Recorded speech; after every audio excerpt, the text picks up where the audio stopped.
خدا باپ کے زندہ و جلال کلام میں سے زندگی برا کلام مکاشفہ کی کتاب، اس کا 22 باب 1 سے 9 آیت مبارکہ تک۔ پھر اس نے مجھے بلور کی طرح چمکتا ہوا آب حیات کا ایک دریا دکھایا، جو خدا اور برا کے تخت سے نکل کر اس شہر کی سڑک کے بیچ میں بہتا تھا، اور دریا کے وار پار زندگی کا درخت تھا۔ اس میں 12 قسم کے پھل آتے تھے اور ہر مہینے میں پھلتا تھا، اور اس درخت کے پتوں سے قوموں کو شفا ہوتی تھی۔ اور پھر لعنت نہ ہوگی، اور خدا اور برا کا تخت اس شہر میں ہوگا، اور اس کے بندے اس کی عبادت کریں گے،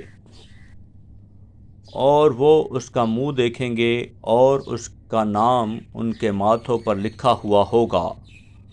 اور پھر رات نہ ہوگی، اور وہ چراغ اور سورج کی روشنی کے محتاج نہ ہوں گے، کیونکہ خداوند خدا ان کو روشن کرے گا، اور وہ ابدالآباد بادشاہی کریں گے۔ پھر اس نے مجھ سے کہا کہ یہ باتیں سچ اور برحق ہیں۔ چنانچہ خداوند نے، جو نبیوں کی روحوں کا خدا ہے، اپنے فرشتہ کو اس لیے بھیجا کہ اپنے بندوں کو باتیں دکھائے جن کا جلد ہونا ضرور ہے۔ اور دیکھ، میں جلد آنے والا ہوں۔ مبارک ہے وہ جو اس کتاب کی نبوت کی باتوں پر عمل کرتا ہے۔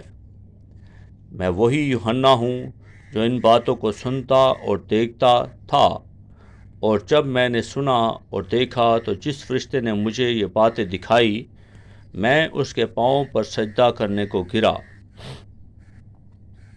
اس نے مجھ سے کہا، خبردار، ایسا نہ کر۔